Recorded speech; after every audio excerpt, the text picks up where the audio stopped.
Um, so not personally, but I know that some people that like I've gamed with online, whenever they rage or something, and they'll say like a bunch of curse words or a bunch of bad stuff that they can say that's could be like super derogatory or racist or etc. So it's like while they're playing it, not after. Exactly. Alright, cool. Alright, now do you think there is a big difference between watching intense action movies and actually playing them? So watching intense, you said it was action movies? Yeah, so action movies, intense video games. I would say no difference, because the subject, the violence is kind of the same. It's just ingesting it through watching it or playing it. It's the same content though, so I don't think there is much difference. And going off of that, do you think playing video games can give rise to any pre-existing violent desires? So if I had the intentions of doing something and I played a video game, do you think I would be more likely, because of the influence of a video game, to express that violent behavior, say, afterwards? That makes sense. That's a good question, and I think that could be possible if that person was extremely devoted or focused on committing that action, and then they play that video game and then they're like, now I'm definitely doing it. But I don't think for most people that's necessarily the case, and if it were to happen, I would consider it an outlier. Okay. Alright. Switching the topics a little bit. Not really, actually.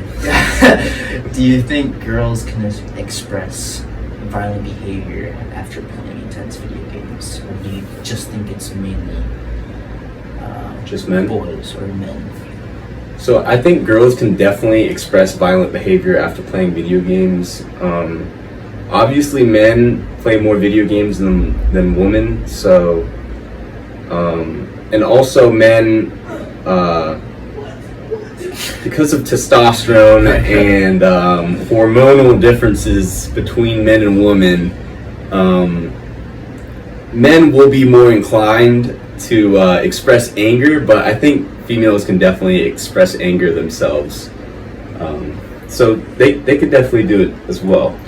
Alright, cool, Kyle. Well, thank you for the intake coming from a regular gamer. Of course. Yeah, I got you. Have a good day. Hey, anytime. First one, do you think violent behavior increases the more you play video games?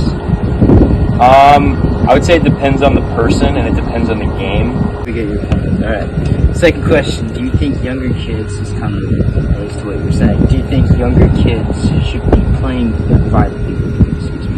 Like back to the ratings, So you're saying it depends on how much violence it expresses? I would say it depends on how much violence it's like in the game, how normalized it makes the violence, because a lot of games definitely can show that violence is bad, and I think that... So like if a kid were to play GTA or something, except that like, let's say you were a parent, right?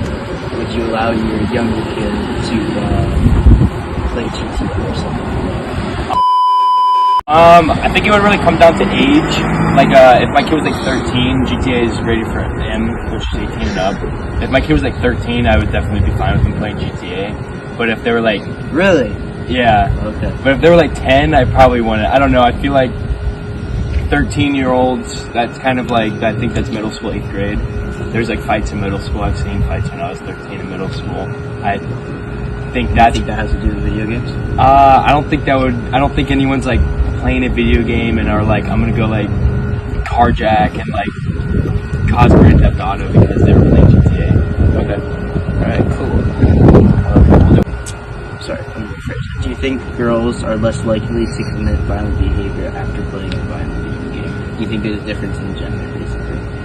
Like they become less violent from playing so a game? So if a boy were to play a violent video game, would he be more violent than a girl?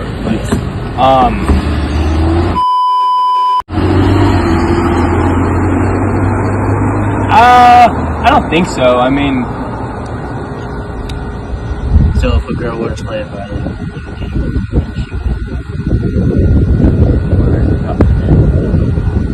execute violent behavior after playing. no, I don't think so. I think the boy would. I don't think so either. Really? I mean, I think Why do if you think that? I think if it comes down to someone that is violent, I think if someone were to already be violent, girl or man, woman or a man, girl or a boy, if they were already a violent person, playing video games could maybe bring that out. But I don't necessarily think that it would make them violent.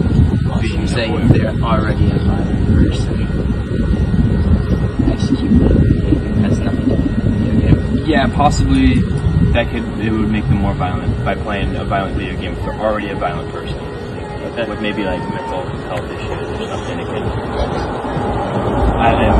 It just makes them more susceptible to violence.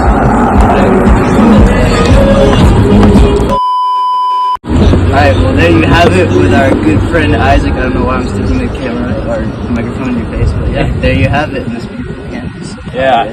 Yeah. And we got some good chairs, like a podcast. You like that? Interviewing students at RSC campus, we now interview someone with more experience in the field of psychology. Okay. I'm here with Professor X, X-Men, we're doing that now, Halloween, and my question for him is, growing up with both violent and non-violent games, what has attracted you more? Okay, so to elaborate on my colleague's question here, so for me, growing up, in my last statement, the sports games and the fighting games have always been what I played. So now, as an adult, I would say I'm more so attracted to the violent games, and the reason being is the level of competition on them. So I'm an avid Call of Duty player, and I also play a little bit of some fighting games. So I would say the violent games, not because I'm a violent person, but more so there's more competition, and then it's just more fun to play violent games. And action. What do we got? Okay, Go ahead, caller. what's your name and what do you teach here at Lincoln Park Academy? My name is Mr. McLaughlin, and I teach AP and IB psychology here. Do you think that violent video games cause more violent children? Why or why not? I do not think that they do, because the research that I've seen says that it doesn't. In fact, I've seen research that says to the contrary, that video games might be helpful to kids, even though the violent ones could reduce stress in their lives. Okay, thank In you. conclusion to our article and interviews, we have seen how violent video games can affect younger and older people. While collecting insight from both men and women, we observed that women believed violent games affected males more than females. We have also included a real-life situation to which the game GTA can actually affect someone's life from the decisions they have made. Although we have a lot of controversy of violent games, we don't genuinely act them out. But when it comes to games that represent real-life situations such as theft, it can lead to similar behavior. In the end, gamers do seem to demonstrate aggressive behavior after playing an intense, violent video game. However, it seems to be dependent upon factors such as the level of violence in the game and the person playing it.